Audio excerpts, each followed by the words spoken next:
Hello everyone, welcome to और welcome back to my channel. आज के इस वीडियो में I will tell you how to improve your content writing skills and today in this video I will specifically focus on how to improve your written grammar.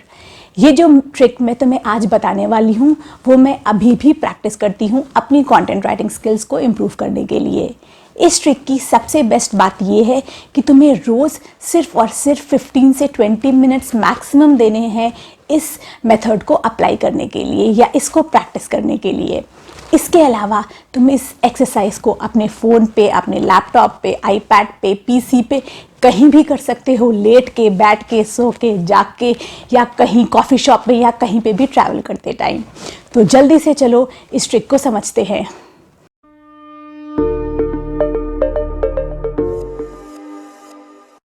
सबसे पहली चीज़ जो तुम्हें करनी है वो ये है कि you have to pick a native writer website belonging to your niche. जो तुम्हारा नीश है उसके रिलेटेड जो टॉप ब्लॉग्स हैं उनको पिक करो। मेक श्योर जो भी तुम ब्लॉग्स चूज़ कर रहे हो उस पर इंडियन राइटर्स राइटिंग नहीं करते हो, उस पर जो कंटेंट हो वो नेटिव राइटर्स का यानी कि यूएस यूके के राइटर्स का हो। ऐसा करने के लिए what you have to do is you have to Google best plus niche plus blog. For example, अगर तुम्हें डिजिटल मार्केटिंग नीश के रिलेटेड बेस्ट ब्लॉग्स देखने हैं तो what will you do is best digital marketing blogs, best lifestyle blogs, best health blogs etcetera. ऐसे type करके जो तुम्हें पहले के 2-3 लिंक्स होंगे उसमें तुम्हें जो बेस्ट वेबसाइट है तुम्हारे नीश के रिलेटेड वो तुम्हें मिल जाएगी। अब अपने बेस्ट ब्लॉग्स पिक करने के बाद what you have to do is you have to read 1 article उन ब्लॉग से daily, and here I mean mindful reading. अब मैं तुम्हें बताऊंगी तुम्हें रीड कैसे करना है और उसके बाद रीड करके कैसे अपनी ग्रामर को इम्प्रूव करना है, उसका प्रैक्टिकल एग्जाम्पल बताती हूँ। इस एक्सरसाइज को स्टार्ट करने से पहले आई वुड सजेस्ट कि तुम अपने साथ एक नोटबुक लेकर बैठो। ये एक वेबसाइट है डिजिटल मार्केटिंग की, neelpatel.com। इस वेबसाइट के आर्टिकल्स मुझे बहुत ज़्यादा पसंद है and this is one of the top digital marketing website. और मैं ये वेबसाइट यूज़ करती हूँ अपनी रिटन ग्रामर को इम्प्रूव करने के लिए, और कैसे करती हूँ वो बताती हूँ। This is an article on how to write a blockbuster blog post in 45 minutes. Blogging is love and war. From my 10 years of writing daily, I can tell you there will be moments when you are chock full of motivation. अगर तुम इसके second sentence में focus करो तो तुम्हें 2 words मिल रहे हैं, moments and चोकफुल। ये दोनों वर्ड्स का मीनिंग तो तुम्हें पता होगा obviously, but you tell me, क्या तुमने ये दोनों वर्ड्स अपनी राइटिंग में कभी यूज़ करे हैं?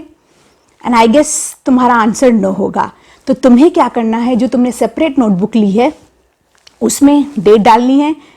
Then point number 1 motivation movement, और उसको हाइफन करके जितने भी मूवमेंट के सिनोनिम तुम्हें याद आते हैं जैसे कि time, instances, or, flashback etcetera, उन सारे सिनोनिम्स को लिख लेना है।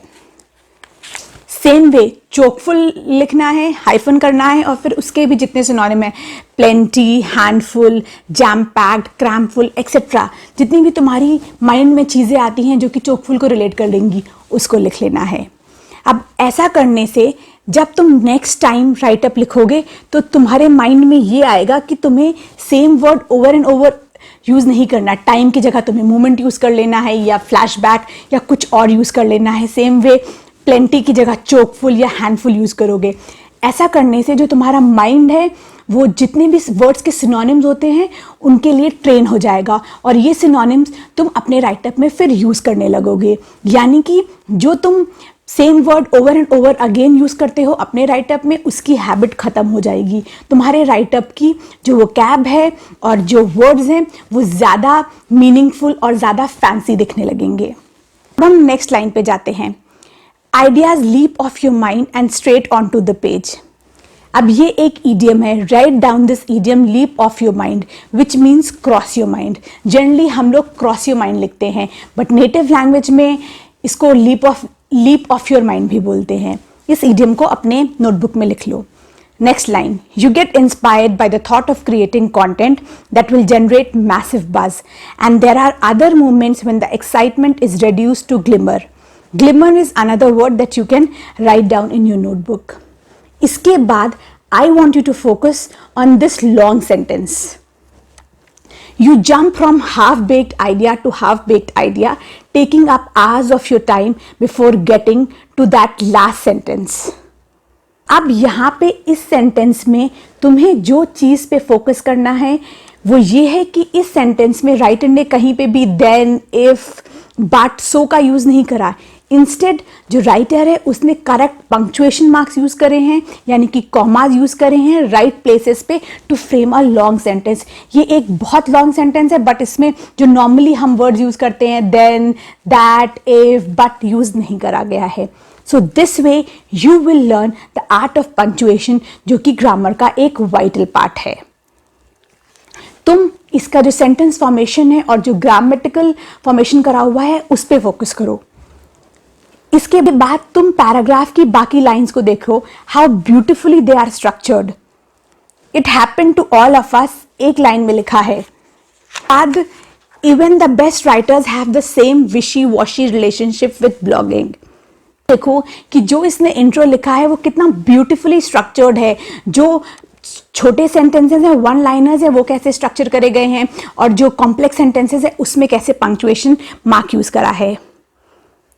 ऐसा करने से the writer is trying to make a story although it is an information article. Story बनाने से it just engages the reader. अब तुम सोच रहे होगे कि तुम ये सेम चीज़ तो कोई भी बुक रीड करके, मूवी देख के या कोई भी मैगजीन पढ़ के भी कर सकते हो, but I won't suggest you, because हम कंटेंट राइटर्स हैं. We are not those novel writers या फिक्शन स्टोरी बुक राइटर्स.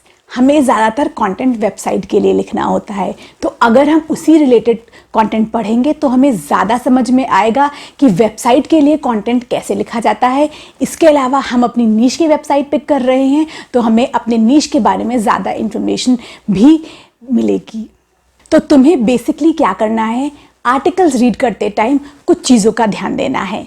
सबसे पहली चीज़, कंटेंट को स्ट्रक्चर कैसे करा गया है, कैसे पैराग्राफ्स डिवाइड हुए हैं, कैसे हेडिंग्स और सब हेडिंग्स डिवाइड हुई हैं. सेंटेंस फॉर्मेशन कैसे करा गया है, शॉर्ट सेंटेंसेस कैसे लिखे गए हैं, जो लॉन्ग सेंटेंसेस हैं वो कैसे लिखे गए हैं, उसमें कैसे क्लेवरली पंक्चुएशन मार्क्स को यूज़ करके दो आइडियाज़ को क्लब करा गया है. इसके अलावा you have to focus on idioms and phrases. कैसे नेटिव राइटर्स अच्छे ईडियम्स और फ्रेजेस लिखते हैं अपने राइटअप्स को फैंसी और अट्रैक्टिव बनाने के लिए. इसके अलावा you have to look at the grammar part and also the punctuation marks. अब अगर तुम ऐसा राइटअप डेली पढ़ोगे तो I am very sure within months तुम्हें समझ में आ जाएगा कि नेटिव राइटर्स के जैसे कैसे लिखा जाता है. I am not asking you to read the entire article, but 15 minutes में तुम जितना भी आर्टिकल पढ़ो, you have to make sure you do mindful reading. यानी कि तुम सेंटेंस को पढ़ने के साथ साथ वो कैसे लिखा गया है उस चीज़ को भी समझो. That is very important. कितना पढ़ा है it is not at all important. कैसे पढ़ा है, उसको कैसे समझा है is more important. तो अगर तुम ये एक्सरसाइज करोगे डेली तो तुम्हें बहुत बेनिफिट मिलेगा. मुझे भी काफ़ी बेनिफिट मिला है. मैं अभी भी ये एक्सरसाइज डेली करने की कोशिश करती हूँ जब भी टाइम मिलता है. तो अगर तुम्हें ये एक्सरसाइज पसंद आई हो तो वीडियो को लाइक कर देना, चैनल को सब्सक्राइब कर देना और कमेंट सेक्शन में बताना कि क्या तुम इसको फॉलो करोगे और अगर फॉलो करोगे उसके बाद तुम्हें क्या रिजल्ट्स मिलते हैं. तो चलो मिलती हूँ अपने नेक्स्ट वीडियो में कुछ और न्यू आइडियाज़, अमेजिंग टॉपिक्स और इन्फॉर्मेशन लेके. टिल देन, अल्लाह हाफिज़, बाय बाय एंड नमस्ते.